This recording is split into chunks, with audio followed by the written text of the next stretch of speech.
recognize their homelands as a sacred and spiritual place known since time immemorial. In the spirit of partnership and reconciliation, we acknowledge that our business is conducted in primarily Northumberland County, the traditional territory of the Anishinaabe, Huron-Wendat, Iroquois, Ojibwe, and Chippewa peoples. This territory is covered by the Williams Treaty. My name is Brenda Whitehead, and I'm the CEO of the Port Hope and District Chamber of Commerce. I'd like to welcome all of you to our Meet the Mayor's Night. One of the things that always impresses me about Port Hope is how engaged people are in the political process. And the number of people that are in the gym at Port Hope High School right now are indicative of the support that you're giving to not only these candidates, but also to your own quality of life. So thank you to you, and congratulations to you for becoming engaged. I'd like to just take a quick second and introduce Siobhan Kloosterhoff. She's in the front with the stop sign.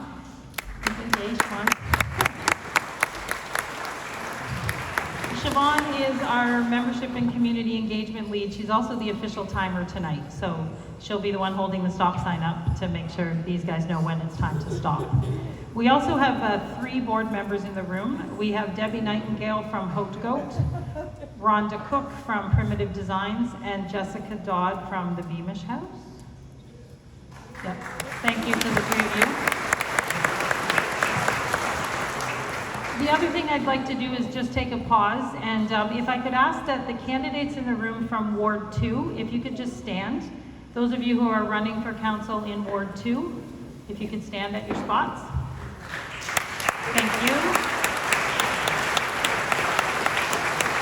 They all went through this process last night, and for those who were in attendance, we did receive an email message from Eric McMurray, the candidate who was unable to attend. He sent it just as we were getting started, probably about 6:45 last night. He's in Prince Edward Island doing hurricane relief, so we'll give him the out. And we wanted everybody to know that. I'd also like to ask that any of the candidates for Ward 1 that are in the House, if you could please stand.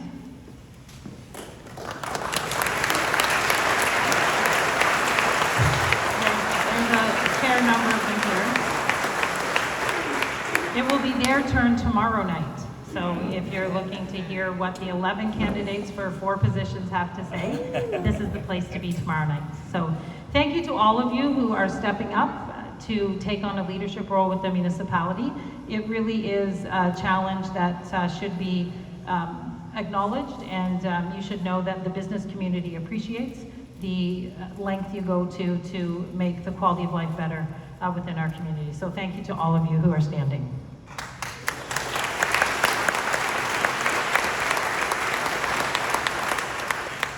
For those of you who do not know about the Chamber, we are committed to being the trusted voice of business for Port Hope. In 2024, we will celebrate 150 years as an advocate for the business community. We do this as a membership of close to 200 businesses, working with the entire business community to advocate for the membership. We do this at the provincial, the federal, and of course the municipal level.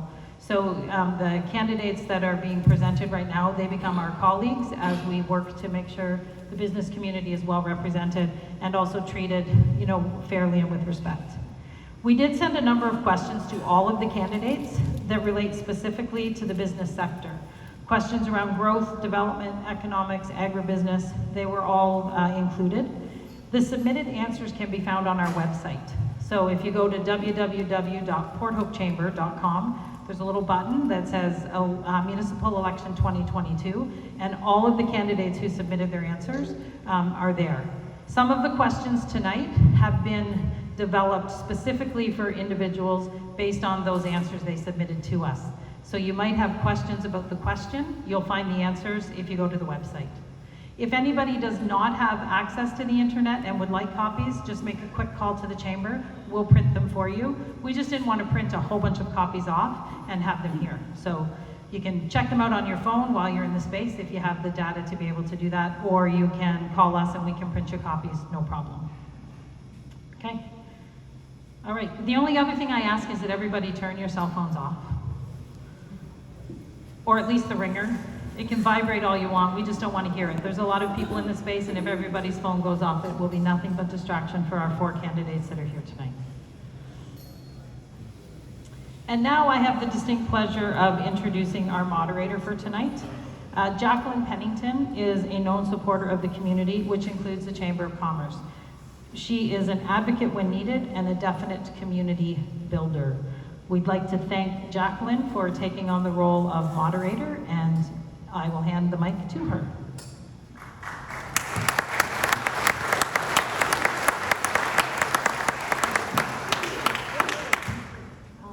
So before we begin, I'd like to outline this evening's format and the protocols we will be following. This is a candidates meeting, not a debate. Our purpose this evening is to get as many of the submitted and vetted questions answered as possible, and for the candidates to be able to articulate their policies and positions as clearly as possible. Answering is limited to 1 minute. We have a couple 2-minute questions, as well as 3 minutes for their opening statements. Only the moderator, that would be me, will be asking questions this evening. Please be respectful of the candidates. We ask that you keep your comments to yourself at all time. Any agreement or disagreement with the candidates or what is being said this evening may be fully expressed when you mark your ballot on voting day. Please be advised that if any person requires 2 or more reminders, they will be asked to leave this evening. There will be no questions directly from the floor. Opportunities to submit questions were provided through the chamber, and we thank those who took the time to do so. There is a table. Is there still? There is not a table with questions. The vetting committee have reviewed questions submitted as well as answers from the individual candidates to your questions. The committee have now combined or synthesized questions of a similar nature into one single question. Given the audience and the purpose of the session this evening, preference will be given to questions related to business, economics, and concerns of the Chamber business community. If your question has not been asked this evening, please kindly reach out to the Chamber, as in Brenda, and she will ensure that you get to answer your questions or get it directed exactly to the candidate that you are looking to speak with. Previous to this evening, the order of responses was drawn, and we are going to be starting with the first question with Jeff Lees. Or your 3-minute opening. Thank you very much. First of all, I'd like to thank the Chamber for putting this event on. It's a great success by just looking out in the audience. I'd also like to thank my wife, my friends, and all my family, and my volunteer committee members for helping me do this again. I'll just give you a bit of personal history for people that don't know me. My family roots started off in the Welcome area on a small farm. My grandfather sold the farm. We moved into town, where I attended Central Public School, Dr. Hawkins, and Porto High School.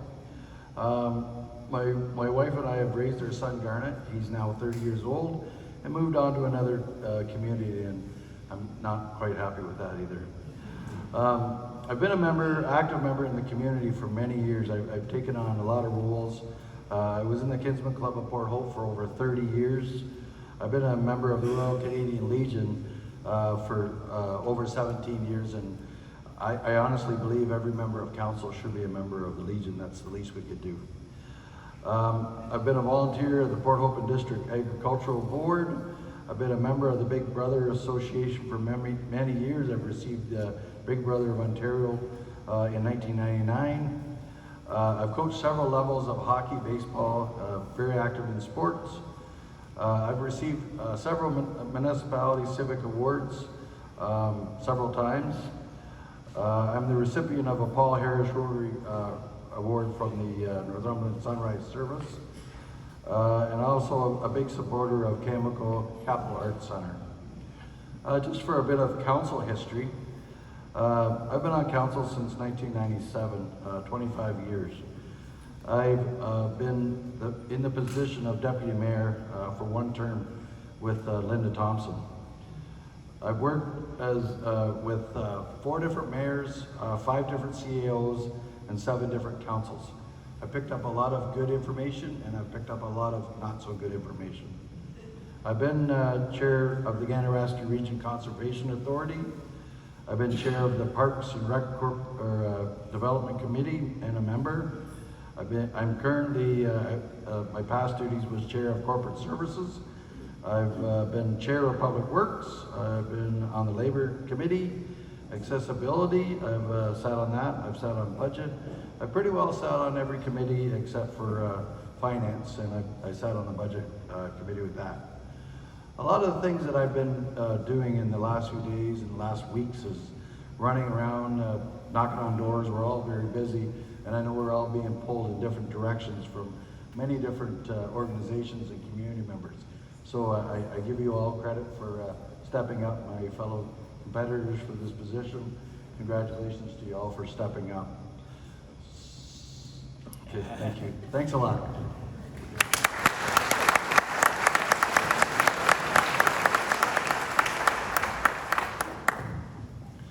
Good evening, and thank you all for being here. And without doubt, we thank the Chamber for putting on this event. My name is Angela Grogan, and many of you know me. Some of you think you know me, and many of you don't know me. I've been a resident of Port Hope for over 10 years. I have been a Canadian citizen for over 47 years. I was born in the island of Barbados. Port Hope is home to me and my family. I am not an angry woman. I'm a very friendly woman, but I have an assertive and a strong voice with direct purpose and results. Tonight, as I stand here, I want to engage you in a brief conversation, and the conversation is, what are you looking for in your next mayor? And what community qualities do you want to see for Port Hope? I want to offer you myself as a mayor who is mindful, inclusive, compassionate, and fair. I want to let you know that no one will be left behind. I have had the opportunity since May 25th to meet other residents who I didn't know exist by going to their neighborhoods, visiting them in their private homes, and hearing from them. They all share the same desire as me. We love Port Hope, and we want to stay. We want to see services and shelter, including transportation for everyone. And sometimes that's a hard task to do, but we have to make all the effort. We now have the opportunity, you, the listeners and the residents, to make your choice. This election is different, maybe from many you've seen in Port Hope, because you have such a diverse, people standing here, including myself. You have to realize that nothing can go back to basics. We have to be progressive. We cannot just think we know what is here. We have to experience and live here, and I've done that. And most of all, we cannot be complacent. I think we have been for too long. If we look at the developments of Mason Homes and the 401, we can see that Port Hope is changing. We are now looking at different people, different cultures, different lifestyles, and different orientations. Please consider your vote as an inclusive vote. Thank you.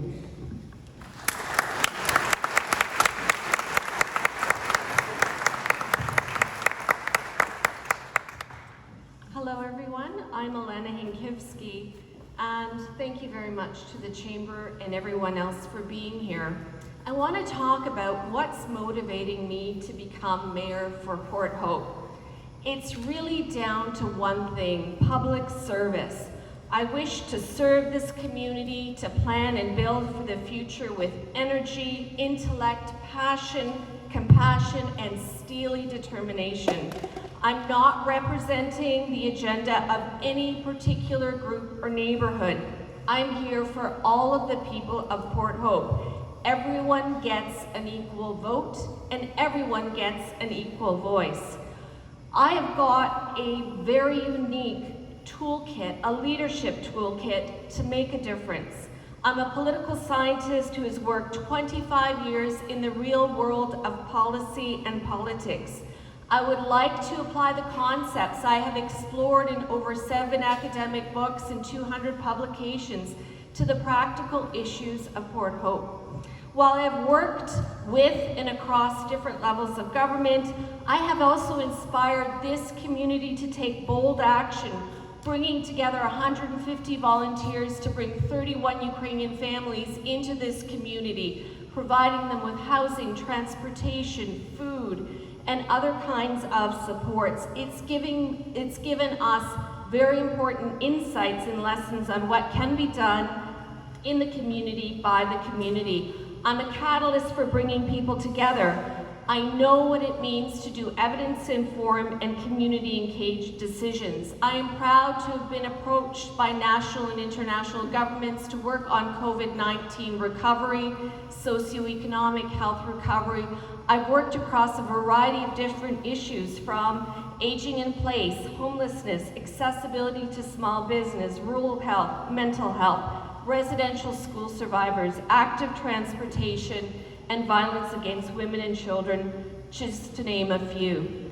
I also have the experience of being a small business owner in this community and for caring for two elderly parents, 87 and 92, as well. I understand aging in place and long-term care. I have been walking 8 hours a day for the last number of weeks, listening, hearing, and talking to the people of Port Hope, earning one vote at a time about what kind of future you all want. To keep everything that makes Port Hope a special place while building community assets and infrastructure for the future generations requires both a strong mayor and a strong council. Proactive, not reactive.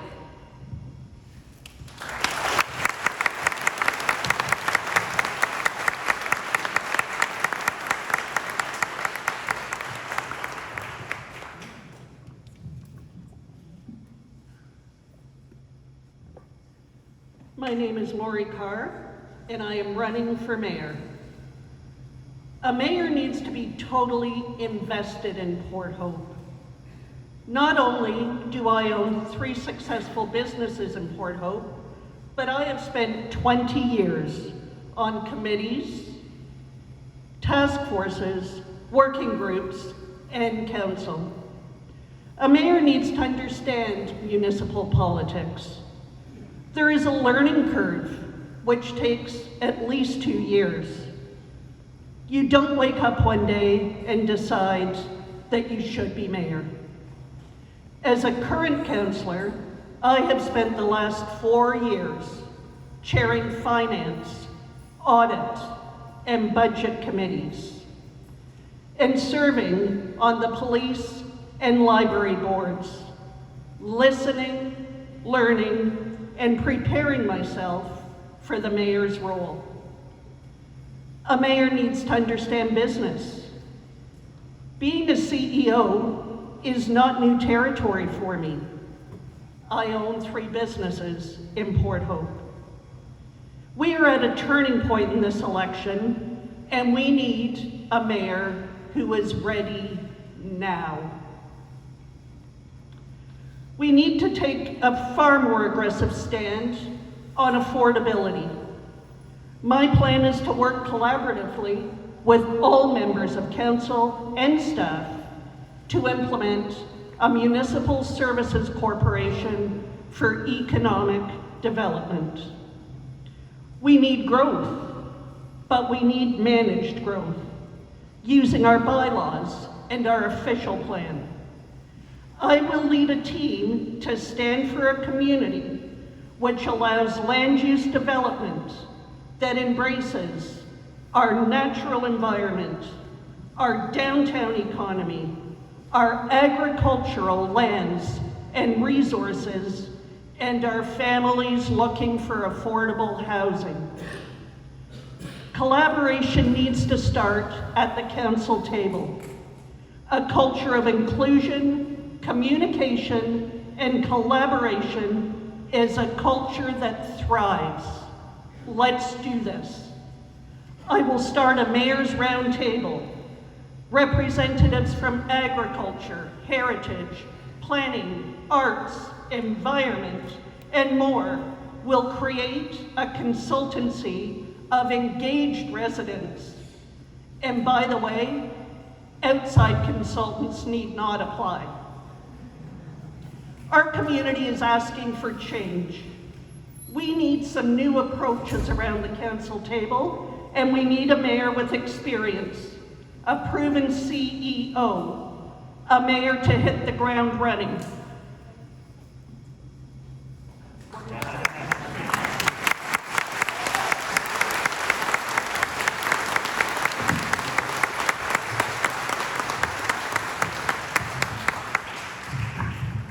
Sorry, we are sharing a microphone. So we are now entering the question phase, and we're going to start with Angela, and they will all answer the same question. Easy question. Why do you want to be mayor?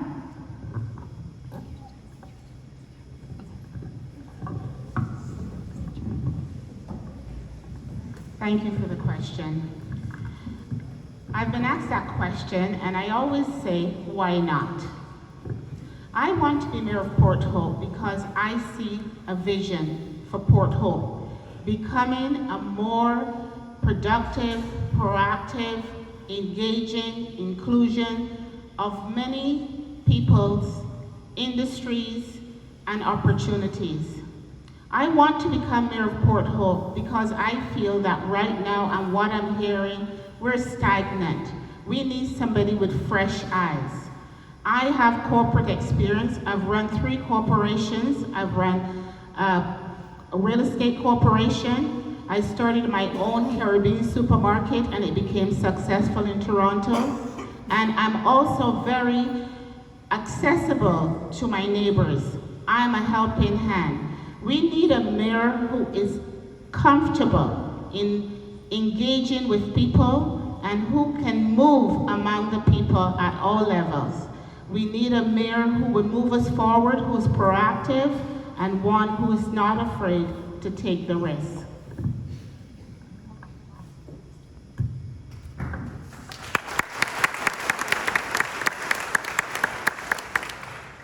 Well, as I mentioned, public service is what's motivating me. A passion and love for Port Hope is also equally important to me as well.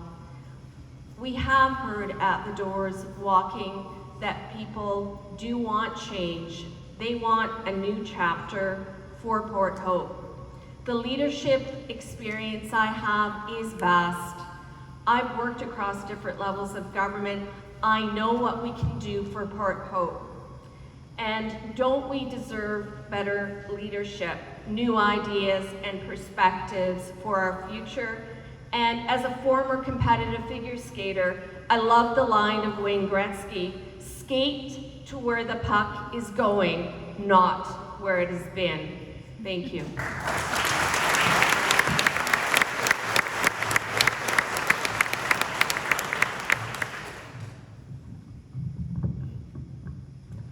I believe I'm distinctly qualified to be mayor of Port Hope.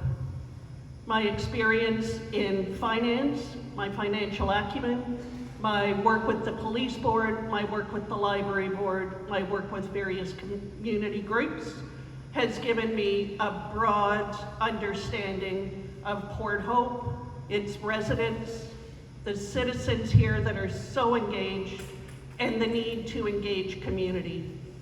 I believe that I am the right person to be in that chair at the right time.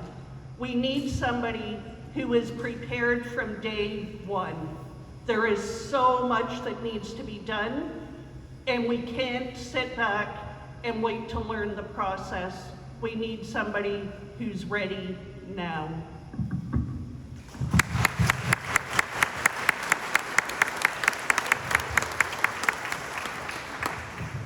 Thank you, Jacqueline. The reason I would like to be mayor is I've been on council for a long time, and I truly believe every new mayor should at least sit on at least one committee or at least be involved in day-to-day practices of the municipality. Like my competitor said, it's a big learning curve. It takes you a couple of years to get up to speed.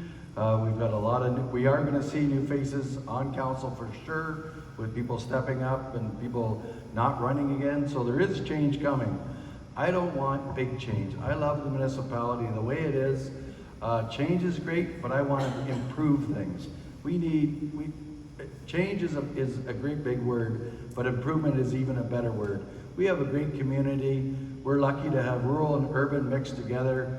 We're all so lucky. We need to sit back and look how lucky we are, and we need improvements. There's no doubt about that, and I'm prepared to make the improvements.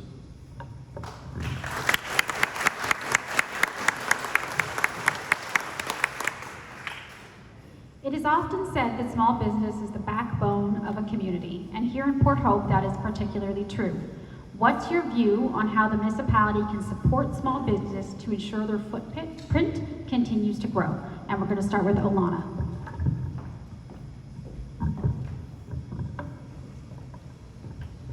Thank you. We need to support our local businesses with a tourism campaign aimed at bringing more visitors to our beautiful town. Most businesses in our downtown rely on tourism for an important percentage of their revenue. COVID has impacted the municipality, and we need more aggressive marketing to sustain and support our businesses. We need better communication with our businesses. We need to know what issues they're having, and we need to get in front of those issues. The time for correcting the course is not after something has happened. So we need to, for example, work with the staff to find out least disruptive ways of the infrastructure project on Walton Street. I'm going to investigate ways the municipality can help businesses during this time of construction. Thank you.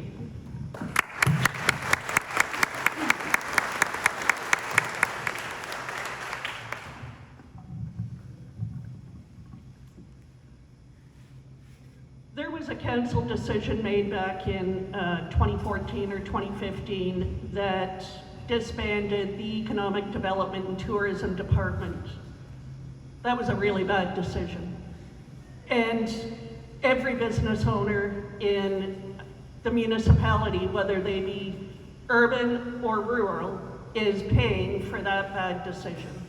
So now we need to find ways to reinvigorate, to regenerate that tourism that we have lost. We have so many opportunities available for our small businesses, and we need to support them in a more wholesome way. And I believe that we can do that by re-energizing the Economic Development and Tourism Department.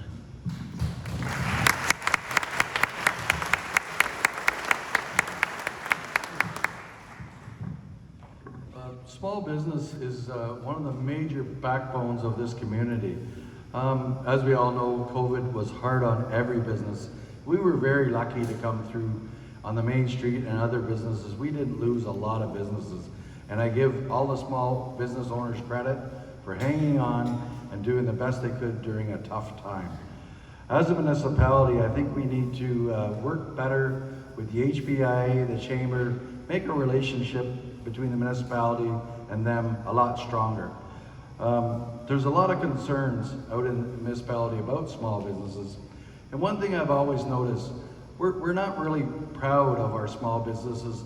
All the products and services that the small business provide, they should be labeling them. Made in Port Hope, proud to be in Port Hope. There should be one label that is on every product or service that says, made in Port Hope, proud to be in Port Hope, or something along that line.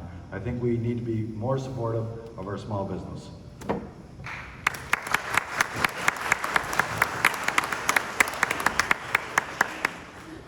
Small businesses are very important to any community. And a lot of the small business owners are also residents of the same community. I see that we need a clear mandate between the linkage of the HBIA and Council to work in sync to bring small business owners confidence, transparency, and know-how to move to the next stage. When we look at the new infrastructure for the Walton, many small businesses have no clue what was happening, when it was happening.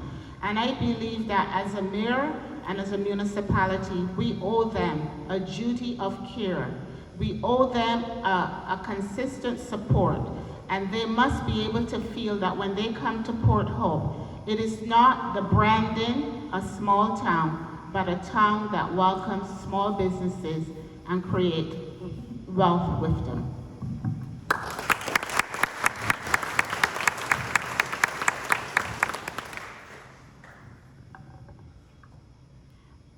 Port Hope may have failed to acquire ownership of the Wesleyville lands, but Port Hope still controls the zoning bylaws and the official plan.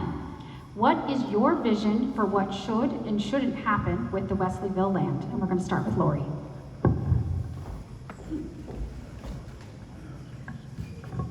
Thank you. I believe we should continue to fight for the Wesleyville lands. This is why I believe that building a municipal services corporation for economic development will be very, very beneficial to the municipality of Port Hope. If we have that municipal service corporation, if we put together a proper proposal for the provincial government, if we speak with our residents and find out what their information is, what their input is on the Wesleyville situation, we can put together something that the provincial government will feel comfortable in approving, and I'm certainly not going to stop until we get it.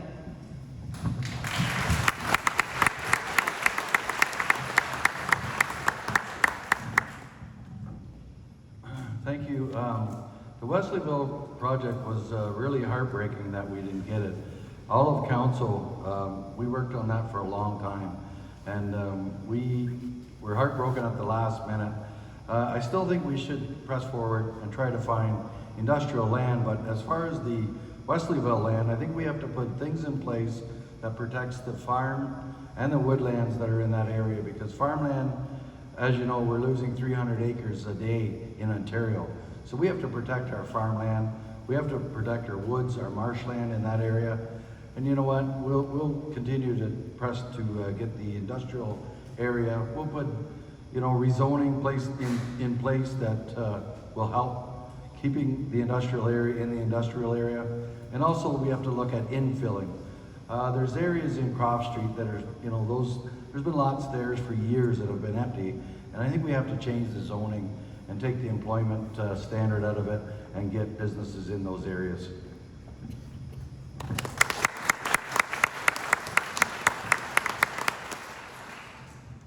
Wesleyville, I speak from my heart.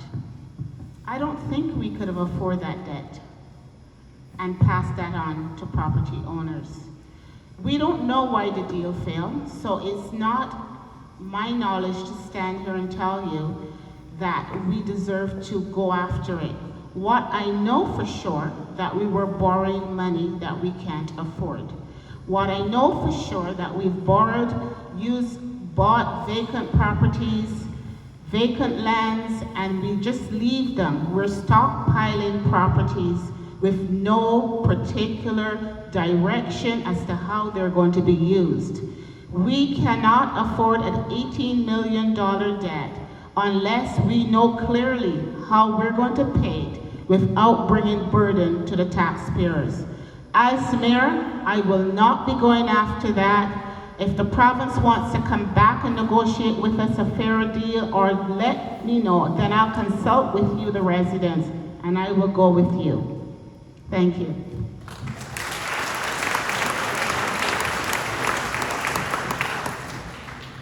I am committed to putting in place a plan that will benefit Port Hope, and I will work tirelessly to establish a comprehensive plan for the Wesleyville lands.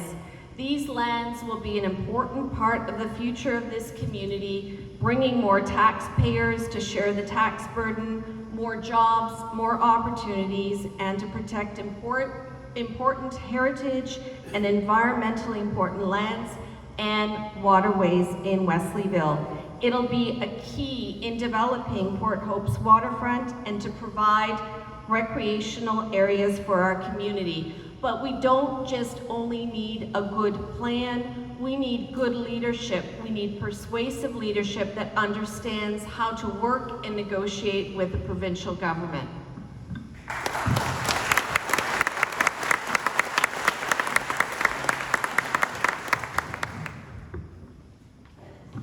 The next question is specifically for Jeff. We're going to ask a few questions that are individually geared towards specific candidates. As a reminder, you have 2 minutes to answer these ones.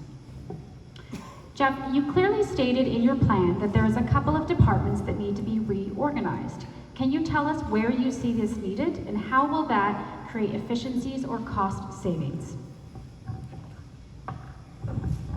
Thank you. As we know, in my daily travels from door to door, there is a couple departments that need reorganizing, and as I said, improvements. I want to strictly make it clear, we have great staff at the municipality. We've just hired a new CAO. We're looking at another economic development manager. We have a new planning manager as well, Todd Davis, outstanding. Nothing to do with staff, we have outstanding tasks. It's time to reorganize these departments. Planning for sure, bylaw enforcement, and parking, I think are the 3 departments that I think need reorganizing. And I hear this all the time, so I think it's time. We went to the CEO, and as a council, we decide how to reorganize these departments and make them more efficient and get rid of red tape at Town Hall.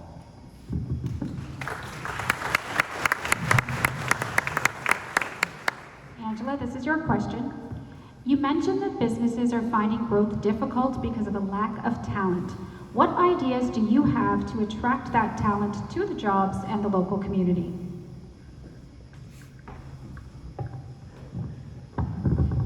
When I look at the branding of our town, it's basically say a small town. Young people we can only attract young people or younger, vibrant workforce because our population is aging. We are almost 45% seniors, and by 2031, we'll be 64.1% over age 55, retirement. So in order for us to attract younger people, we must have affordable rents. We must have comprehensive, essential transportation. We must also work with colleges and communities to attract young people to come to us. They're not just going to come because we're a small town and we're tourism. We're limiting the category of workers who wants to come to Port Hope. And we must include a diverse population. We must embrace other cultures and bring them aboard to revitalize our community. We cannot sustain ourselves if we remain the way we are right now. Thank you.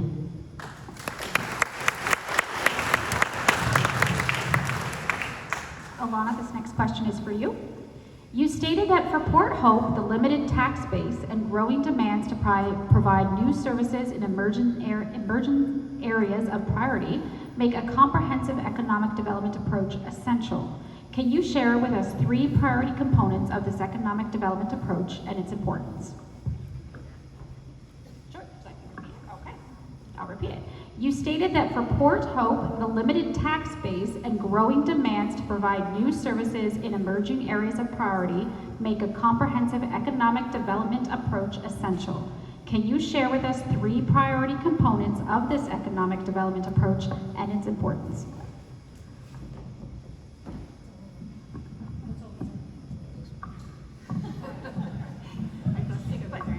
No, it sounded that way too. Well, I'm heartened to see that we actually have an economic development plan that's being proposed with 3 important steps. I think that's a very good beginning. I do think it is good to look at promising practices from other municipalities, what they have prioritized. it's always good to look at what's worked in other places.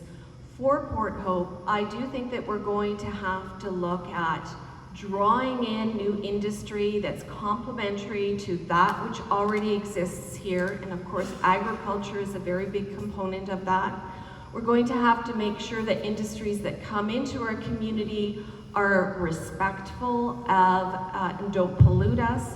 I think we have to be more welcoming to the businesses that come as well. Help them set up, invite them to be part of the community, and really encourage them to provide us with opportunities for our young people. But most importantly, any economic development plan has to have meaningful community engagement. We need to hear from the community itself. Which directions do we want to take in both the urban and the rural areas? Find out what the priorities are and incorporate that into the next steps. And one last thing is that we do need to engage where possible with the province and with the federal government. There are new and innovative partnerships that are being developed, and we can certainly look into those to help us with our economic development. Thank you.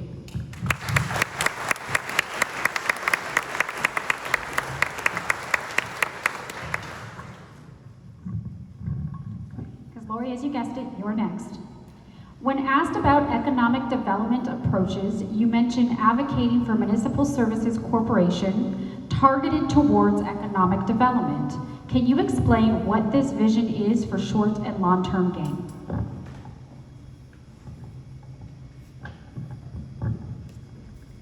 Yes, thank you.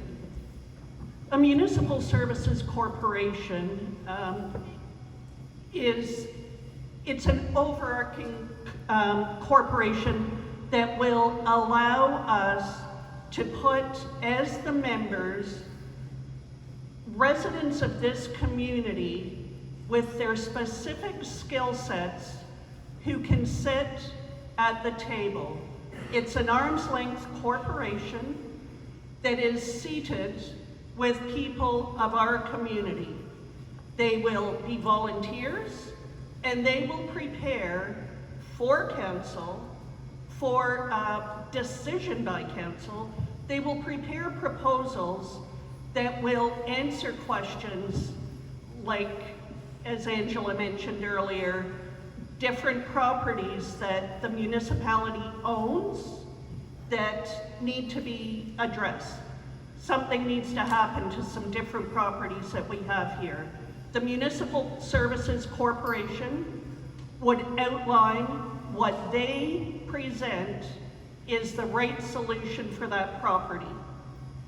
We would then, as council, make a decision on whether or not that proposal is accurate, and then it would be taken forward to the community for community input. It's a win-win. It allows engagement right across the board.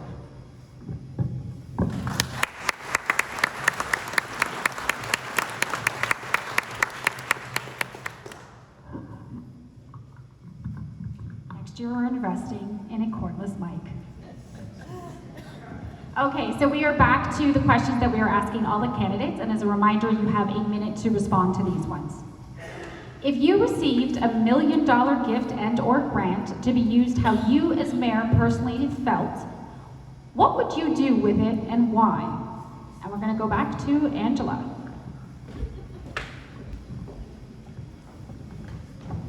$1 million is what we need right now for emergency shelter.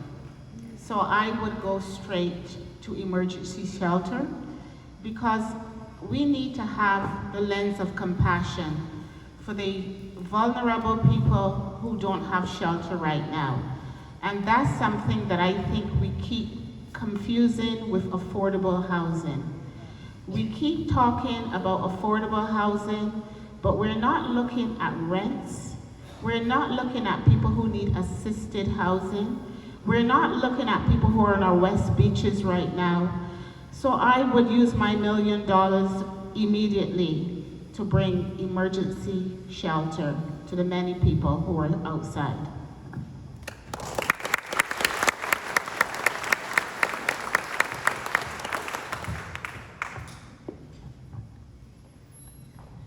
Well, $1 million doesn't go as far as it used to, that's to be sure.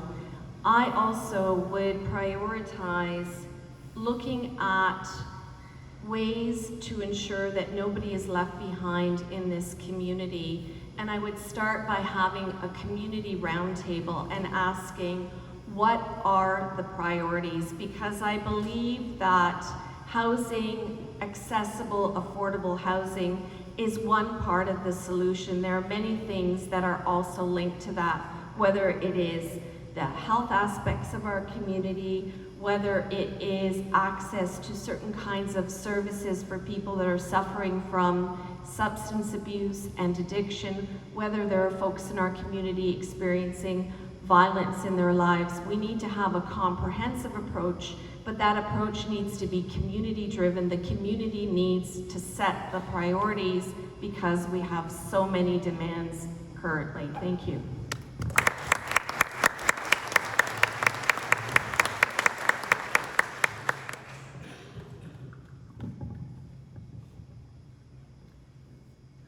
I would invest back in you, every member of this community. We have a main street that is going to be ripped up, and we have business owners that are desperate and wondering how they are going to get through that. I would invest back in them. I would invest back in the community that is interested in stopping the destruction of the trees at Lions Park. I would invest back in them. We need to invest back in each and every member of this community in different ways. We have a wonderful agricultural heritage center that requires some investment and needs some work to be done. We have a firefighters museum. Let's invest back in ourselves.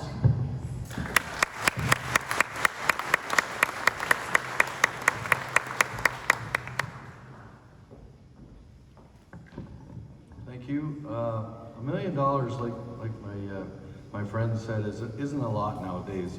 But again, like similar that's already been said, I would invest it back into the community in several different ways. Taxes, roads, all the essential services that people are always asking for. Spread the wealth, take a certain percentage out of people's taxes, or maybe give them a break on taxes. There's so many things you could do with $1 million.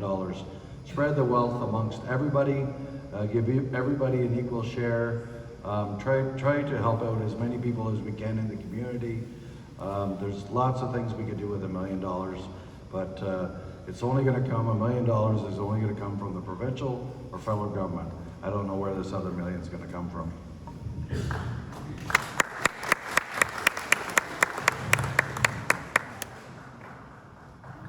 With all of the pressing issues happening right now, how will you make diversity, equity, and inclusion a priority?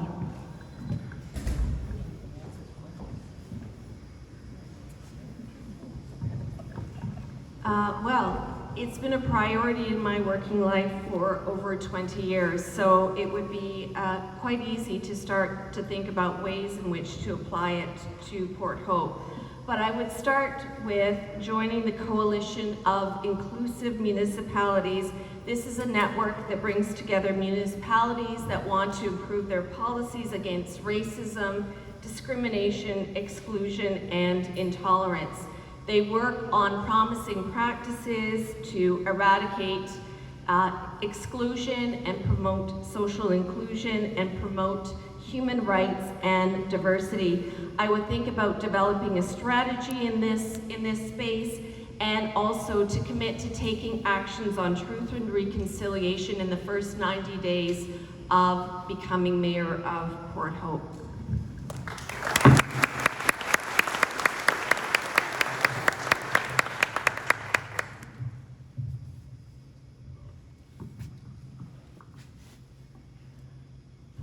Diversity, equity, and inclusion is something that is being talked about all the time these days. It is also something that I have lived all my life.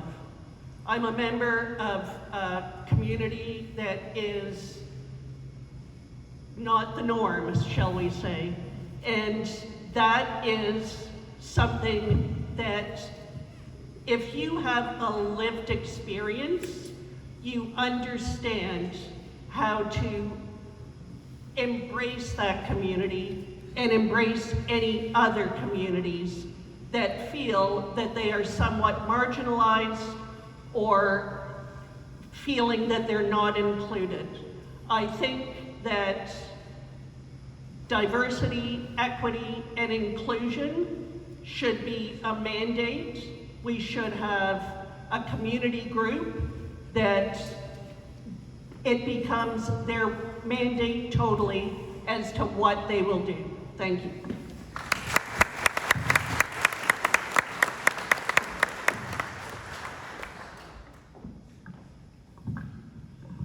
Diversity, equity, and inclusion, to me, the first thing I would do as mayor is set up a committee. We have many members of this community that fall into so many vital roles in those things. In my world, we're all the same. I've worked alongside many different cultures, diversity. I worked on a huge farm with every nationality that you could ever imagine. It's great to include those people, and I think we have to include more of those people in our community. Maybe do more festivals, maybe bring in multicultural aspects to this as well. We all can learn, we need to learn every day, and when you don't learn, that's not good for the whole community, and I think we need that.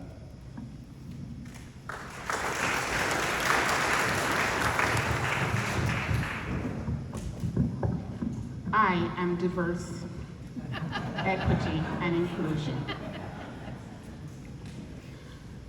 There are many people in Port Hope right now who are part of a diverse population, whether it's based on their age, their race, their ability, their sexual orientation, or their religion. I feel attitudes must change. And we have a guiding principle based in the Human Rights Code.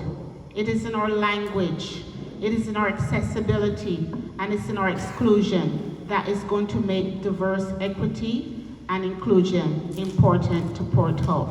Since 2021, I approached the mayor asking for a committee. It wasn't important, and it's still not important, because here we are talking about planning it. We are living it, and it's an experience for people like me. Join me in making it part of you.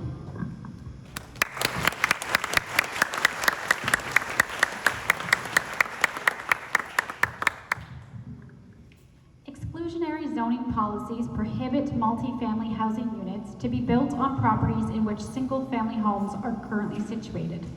As mayor, would you support an end to exclusionary zoning to ensure more housing units can be built within our community? Lori, we will start with you.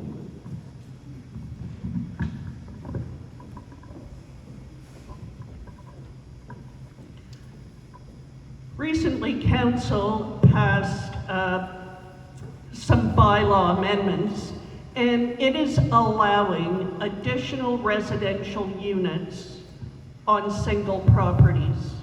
There are now up to 2 additional units allowed per property. There are some qualifications to that, but there can be 1 additional unit within your existing home, and there can be a second additional unit as an accessory building.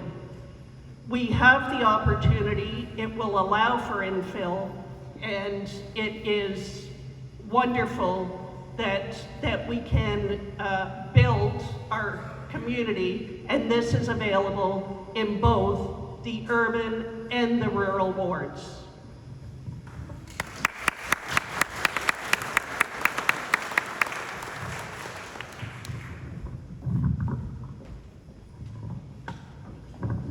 Thank you. As my friend Lori said, council has changed some amendments to bylaws, to change this, to make it more easier for people to do these things. Also, the other part of it is the rural aspect is, for many years, farmland, you could only sever one lot. Now we can sever 2 lots as well in the rural area, which I think is a big plus to keep our local farmers and their families together, and you know, different generations to take over the farms when the older generations retire. And also the big thing is too that we need to work on is the small and tiny homes. We need smaller lots, we need more affordable lots that young people and maybe people that are downsizing. We have had a few projects in the community that are more affordable for people to start or downsize. And I think we as a municipality need to work on that more.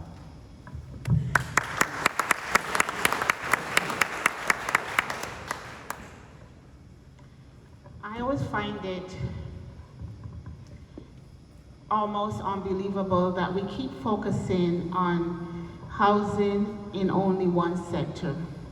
We tend to forget that we have seniors who would want to stay in place in their homes.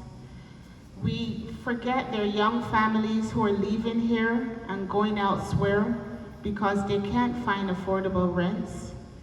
We keep forgetting that sometimes the need for you is different than the need for me. And again, we go back to the inclusive thinking. There are a lot of grants and funding available through the province and the federal government for, you know, retrofitting homes, forgivable loans for renovations, and the municipality has failed to communicate this to many of our residents. We need to keep you engaged and informed.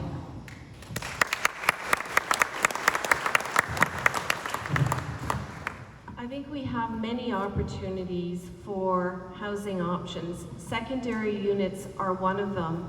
I do think that we need information kits, clear information, as Angela had mentioned, about where to get some support for building those. But I also think that as a municipality, in distinctive neighborhoods, we can ask for heritage impact assessments and environmental impact assessments of those secondary units. I also think we need to think creatively about multi-generational housing, companion housing. We did this successfully with the Ukrainian families, housing families with single people, with older people that want to age in place. We have a lot of land, we have a lot of space, we can think creatively, and of course tiny homes are part of that equation as well. We don't always have to build a secondary unit in order to get a housing solution. We've shown this in the community. There are many other options as well.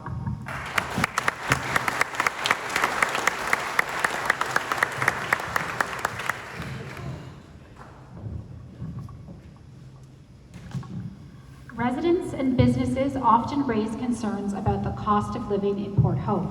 From taxes to water bills to swim lessons, municipal fees, everything is climbing in costs. What will you do to ensure our taxes and costs do not continue to escalate?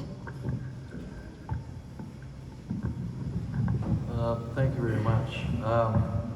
Taxes are always the #1 issue. When I go door to door, people talk about taxes. I think we have to look at ways of bringing our revenue up and our costs down.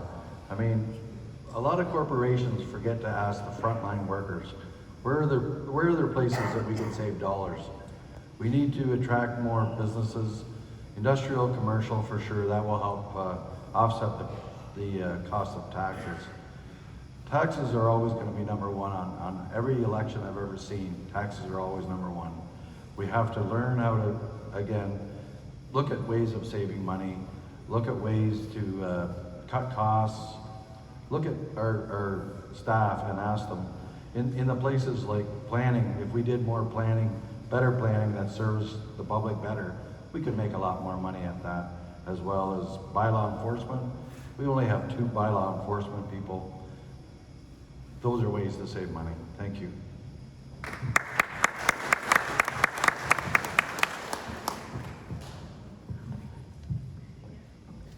Interesting. We have to review our operating budget. We have money going out to places that does not benefit the residents. And those monies are sometimes caught up in unnecessary situations, legal cases for simple human rights issues. We also have to expand our tax base. And the federal government has funding and projects that includes industries coming here to be part of our community. We also have to partnership with corporations. You can't do everything by yourself. If you have a partner, you can go further. So I'm saying, let's look at our budgets really carefully, the operating budgets. Let's see where we are losing money and then pull back. Let's amalgamate departments and let's get things back to balance. We're in a crisis with money right now.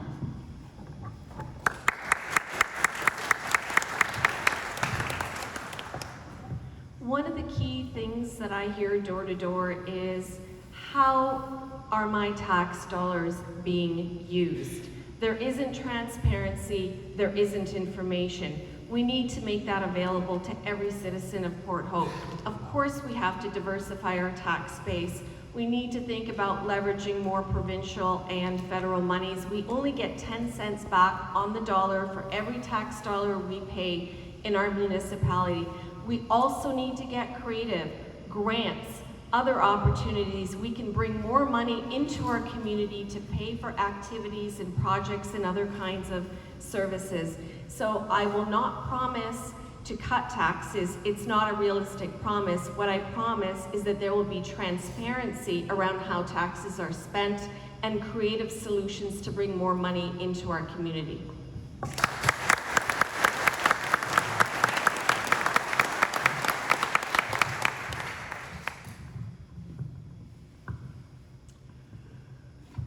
When you receive your tax bill, there's just over 50% comes from the municipality of Port Hope. The balance of it is education and the county. I'm fine with what goes to education. I'm fine with Port Hope. We need to take a stronger stand on what we get back from the county. We are paying a lot of money in our county taxes, and I don't believe we have been strong enough at the county table to retain what we should be retaining here in the municipality of Port Hope. I don't think we're getting our fair share, and I think the mayor, who is our representative on county council, has to make sure we do.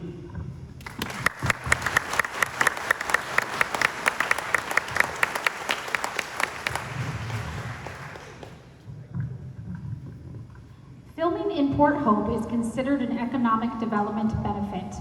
We've been waiting for filming strategies and management plans and hope they will soon be shared. How do you feel about filming, and do you consider it a priority?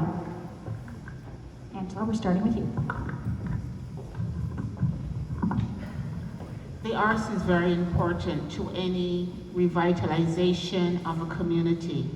It is where the creativity starts, and I would be definitely supportive of that sector. Not only that, but sports, anything that brings life to our young people, anything that would want them to want to stay here and that would bring us pride.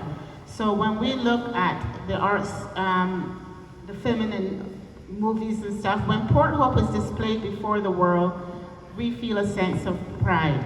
Let's do it, let's keep doing it.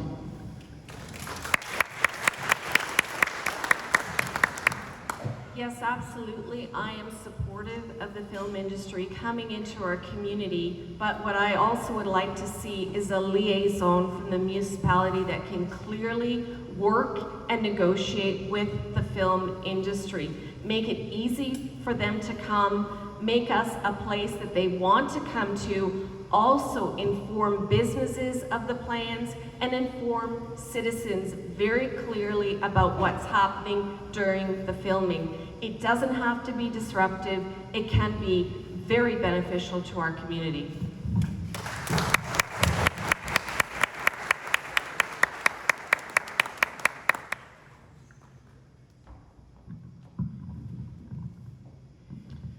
think filming is great for our community. I think it gives us a real sense of purpose, a sense of place. When we look at a movie that has been filmed here and we see that coming back, it's energizing and it makes you feel great. There's never anything wrong with something that makes you feel great. All we have to do is make sure that we plan it properly. There's all kinds of opportunities with filming. We have so many either retired or currently employed people who live in this community that are from the filming industry. Once again, we've got all of the knowledge at our fingertips. Let's use it.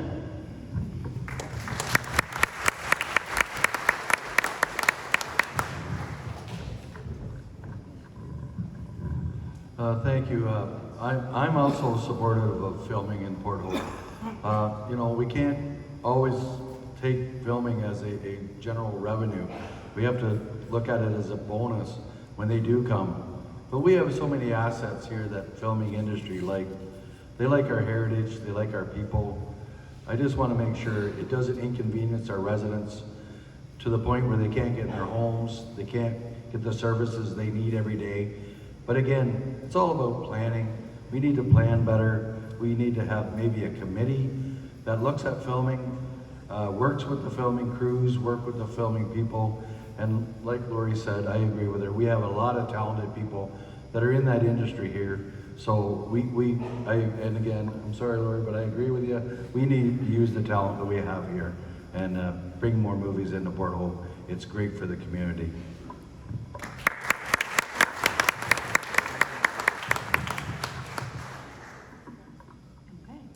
As the trusted voice of business and the largest business organization in the community, the Port Hope and District Chamber of Commerce frequently hears about the frustrations encountered for building and/or expanding their businesses.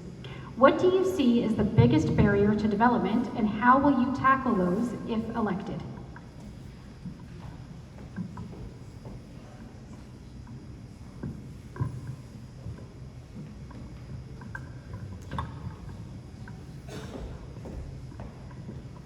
And I'm assuming we're talking about development of businesses? Okay. Well, first of all, I think we need to do a better job retaining the businesses that we have. There needs to be better communication with the businesses and opportunities for better coordination among the businesses as well. Simple things like orientation packages for new businesses that want to come into our community.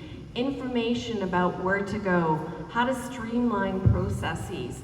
These would all be very beneficial. Pop-ups, events, calendars that clearly indicate special events and opportunities, and more partnerships between businesses. All of these things, I think, would strengthen our development.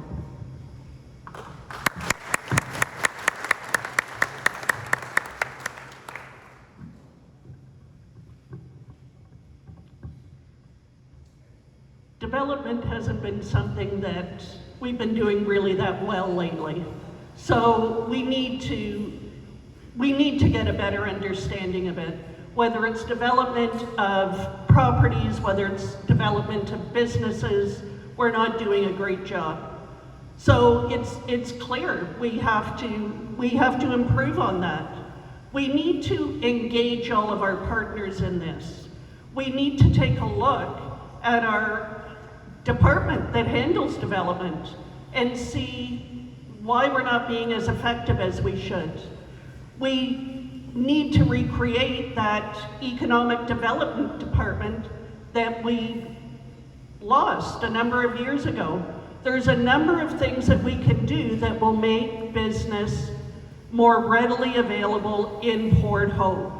And we just need to make sure that we sit down at the council table and make those decisions in conjunction with the community. Thank you.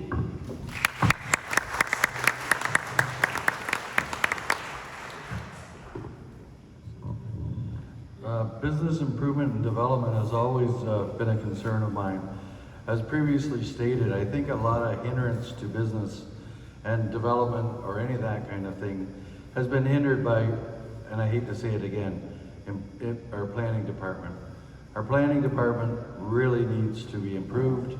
It needs to be reorganized. Instead of saying no to people all the time, we need to say, how can we help you to make your business better and develop your business better? Also show a little concern. Years ago, the mayor used to do tours all the time of local businesses, small, large. I think we need to bring back things like that. But at least the mayor, when a mayor shows up at your business, that means he's concerned. He wants to try to help you improve your business. And I think we have to look at things like that. Bring older programs back that worked well and maybe improve things again at the planning department.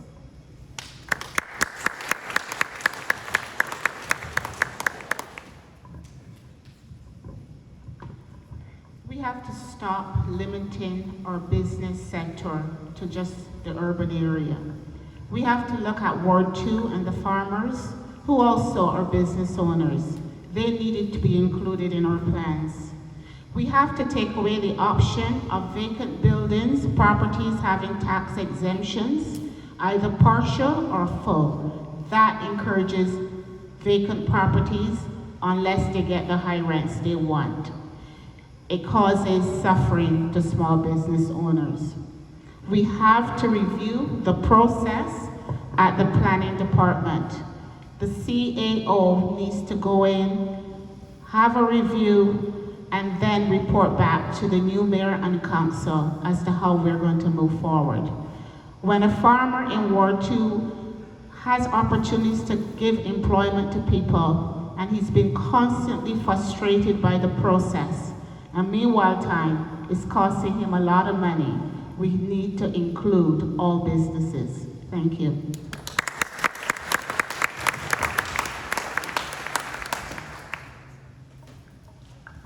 We are back to individual questions. We're going to start with Lori for this one, and as a reminder, you have 2 minutes to respond to these.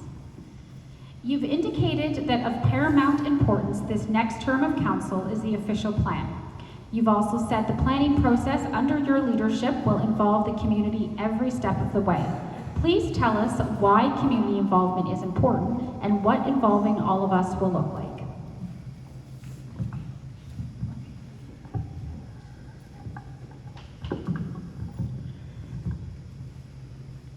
I think it's been quite clear tonight that planning and development has not been our strong point.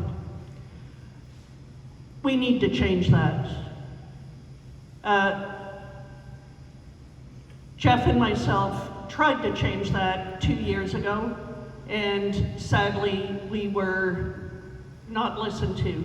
So we are now here 2 years later, still with challenges around planning and development.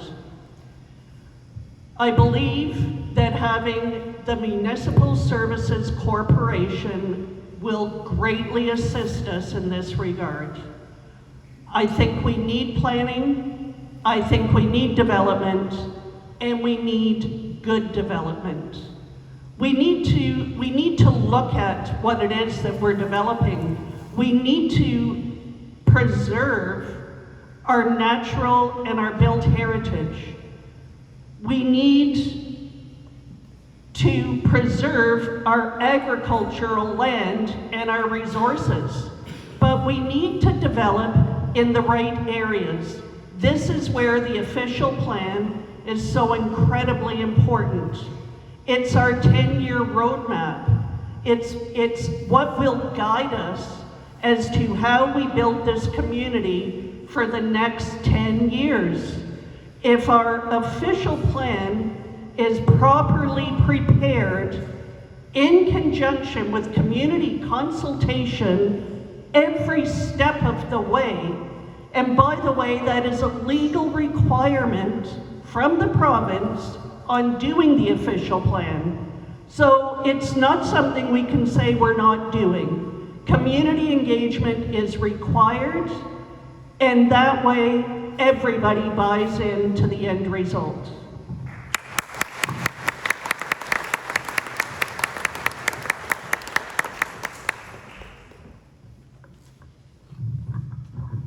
Okay, Jeff, you're next.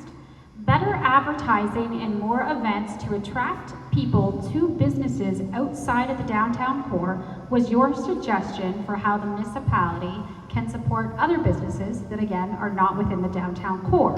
How can the municipality provide these services without tax increases or added fees for the businesses? Thank you.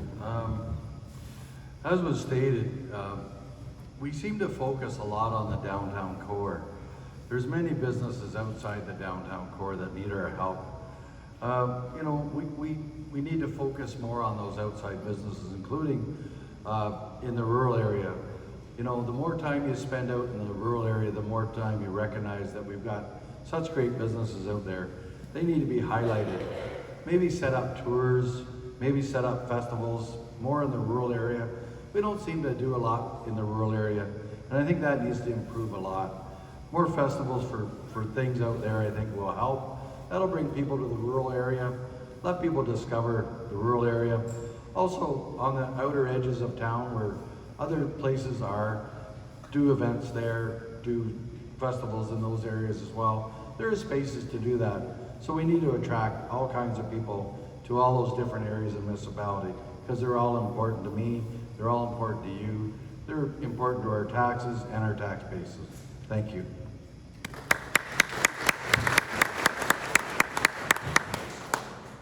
Angela, this question is for you. Your responses indicated collaboration and working together is important for you and for Port Hope. Can you give us an example where working together would create efficiency and cost savings, including who should be working together and for what solutions?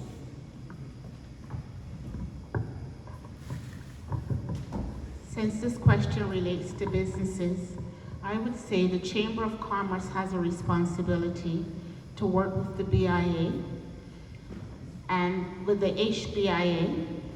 It also has a responsibility to work with business owners in Ward 1 and also Ward 2. The exclusion can cause unfair, unequitable gains for businesses. We need to come together and maybe form an association that would benefit both sectors of the town in their business endeavors.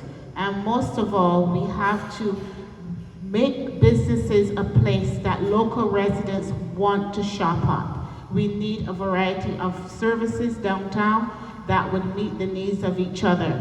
So instead of many of us heading to Coburg or back to Pickering or wherever, we need a variety of services here. We need to support our car dealerships, whatever is in town that's a business, we need to be there with them.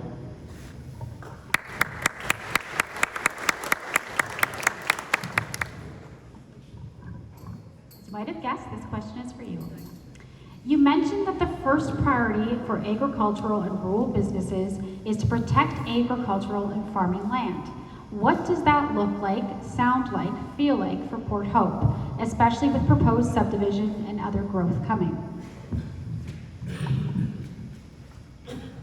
Well, I would say that what we need, first and foremost, is an agricultural inventory of lands. That would be first and foremost. Secondly, if we're talking about the densification of housing, I would start in the parts of Port Hope that already have the physical and social infrastructures in place. That's very important.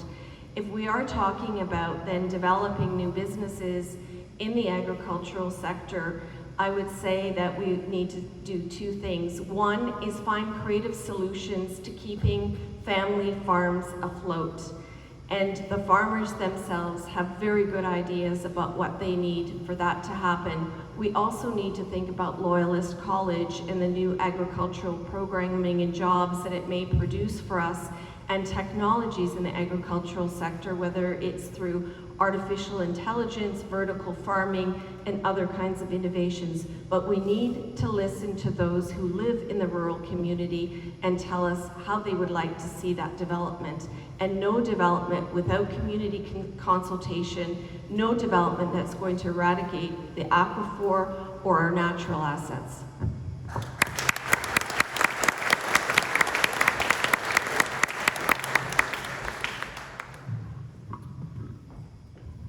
this question is for everyone, and we are back to 1 minute for time to respond.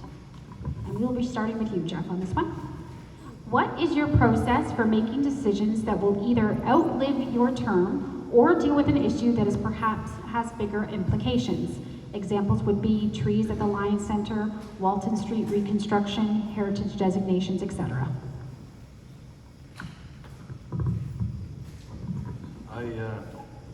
I think one of the decisions that's certainly going to outlive this council, in my opinion, is the low-level cleanup. It's taken, in my opinion, way too long. It's too complex. Our small site cleanups are taking far too long. I know people that have lived in it for well over 3 years, and I can't imagine living like that for over 3 years in that process. I think we really need to give the low-level AECL and CNL, we need to give them a mandate. In my opinion, again, they haven't hit one time frame. They're well over budget. They're taking too long. In my opinion, we need to give them a little boost, if you may call it, but they need help. We need to get this project finished and over with in our community. It's making too many people struggle. It's making too many people suffer in their day-to-day lives. I think we need to give that a boost.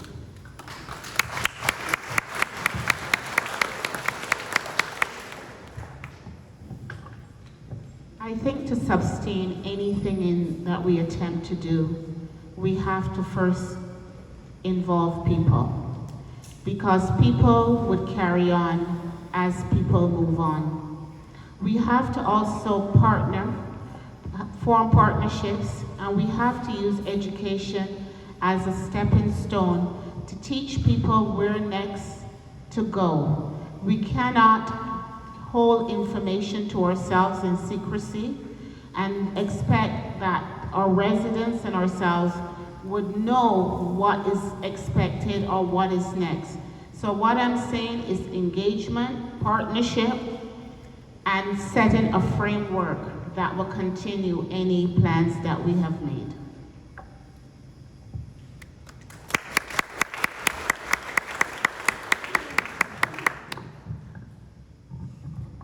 Politics is an interesting game because we come in for 4-year terms, and politicians think about 4-year terms when making decisions. I think it's time that we need to shift the paradigm. Think about our children, our grandchildren. So what would be the priorities around that?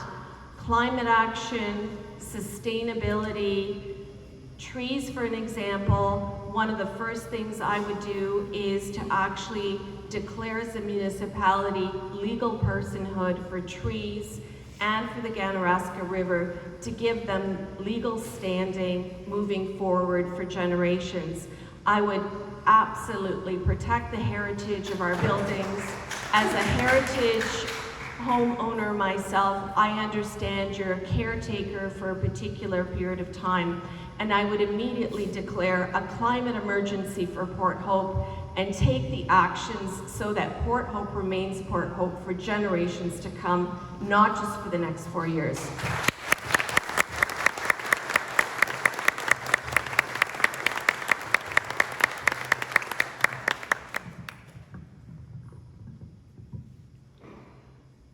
I think everybody sitting around the council table has to understand that every decision they make has long-term impacts.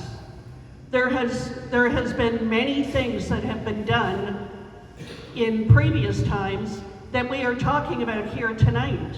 Decisions that were made previously that are impacting things that are happening now. Legal agreements, as Jeff mentioned, the PHAI.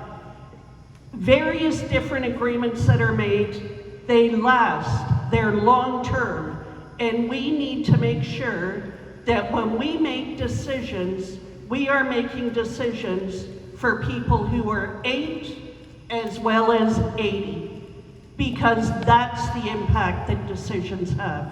They are long-term, and we better start looking that way.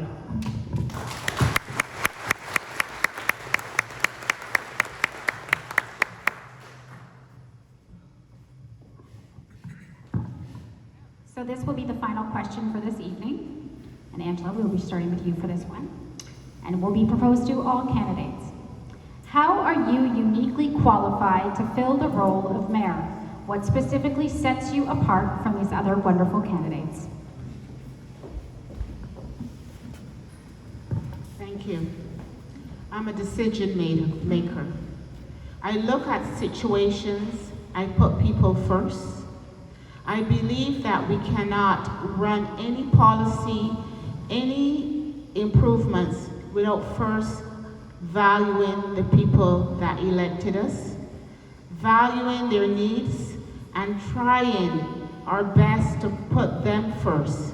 Yes, it's good to have heritage buildings and all that, but we also have to have people who are also heritage and traditions here who have welcomed people like me to feel that they still have a very important part to play in Port Hope. So as a mayor, I want to be here to embrace that and to bring experiences that I have through my teaching, through running my own companies, and the sense that I know what it feels like to be left behind. I don't want to see anyone going through what we're seeing right now.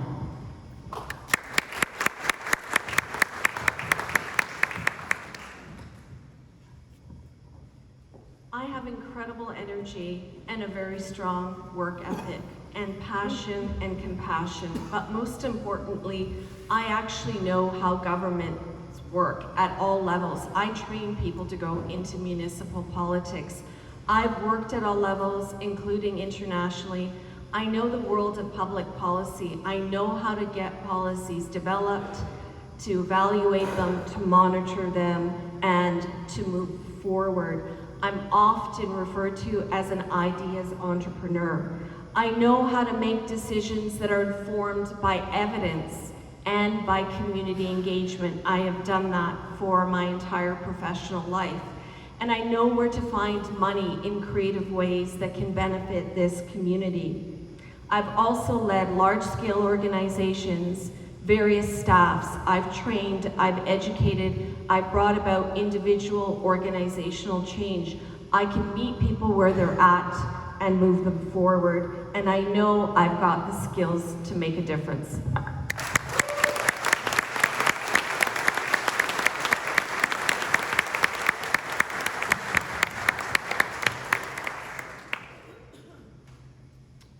I am uniquely qualified to be mayor of Port Hope because I walk the walk and I talk the talk. I own 3 businesses. I understand the process of business. I'm currently a CEO, sorry. I understand municipal governance. I understand municipal finances. I've been involved in police board, library board, giving me an understanding of the health and safety of our community, as well as the arts and culture of our community. I have been preparing for this for the last 4 years, and I don't believe that there's anybody here who is more qualified right now, today, to be mayor of Port Hope.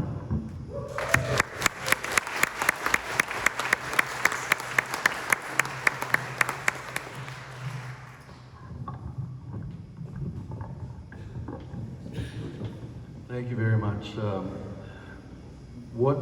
The reason I would like to be mayor and what sets me apart is certainly my experience.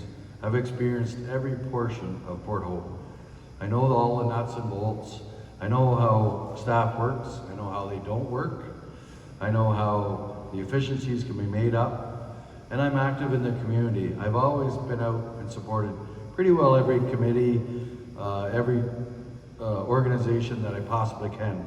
I think we really need a mayor that's active in the community. It's not just about sitting at meetings and photo ops. It's about being active and hearing different things from different people, so you get a perspective of every different person in the whole community, so we can be involved. I think a mayor has to be involved and has to be out there every day. And also, I will make this my full-time job.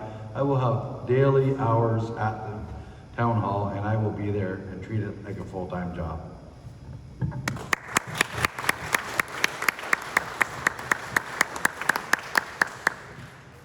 We are now at the part for your closing remarks.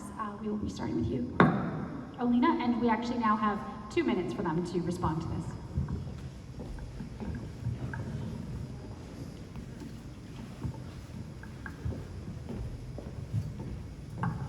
I'm a person who likes to look at evidence before I make any kind of decision.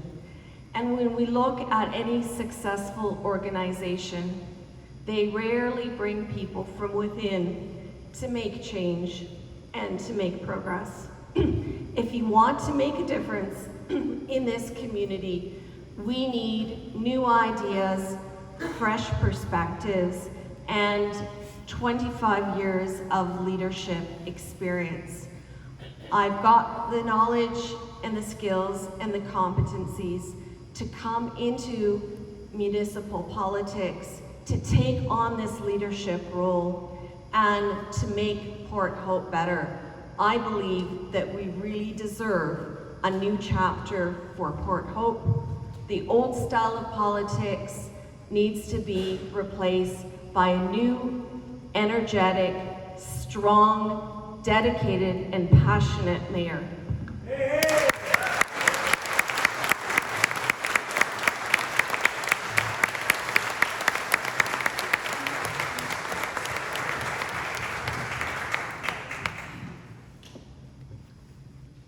Our community is asking for change, and we need some new approaches around the council table, but we need a mayor with experience. We need a proven CEO and a mayor who can hit the ground running.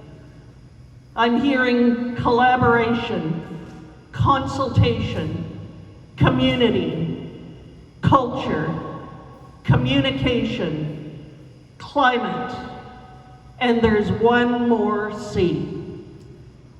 Carr, because I am ready now.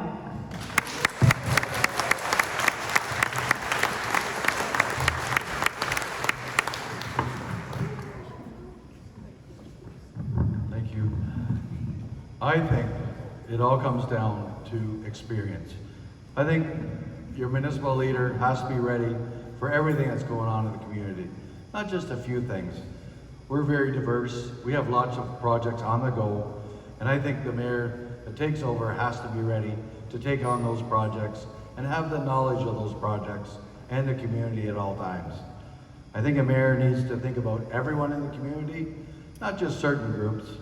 There's many different groups in this community. Rich, poor, young, old, we all have to be considered. I think it's time to move on, and we definitely are going to have new faces on council. I've worked with all new people, and I've worked with mixtures. I honestly believe a mixture of council with new and old is the best for the community. They seem to work the best. So as leader, I would do that. And I am a leader. I'm not a dictator. I believe in teamwork, and I will bring a great team together and make this community even better than what it is today.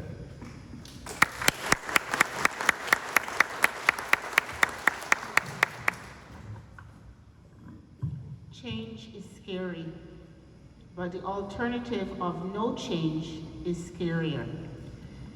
We have had 8 years, 25 years of pleading the case that I'm ready to be mayor. I want to say to you, I'm the fresh eyes of Port Hope. I am your compassionate and strong voice. I am your caring mayor. I have also run my own companies. I have successes behind me in my teaching, in how I treated my students and how I advocated for their rights, how I stood up on their behalf when they had no voice. I will do the same for you at the municipal level, at the federal level, and at the county. We need a mayor that would help us understand that we have needs and no one would overlook us. Port Hope is ready for a change. I'm asking you to let me be that change. I am the face of the new Port Hope, and we know that with whatever has happened before, we can't make changes for that. We have to move forward. No looking back, just looking forward. No basics, progression.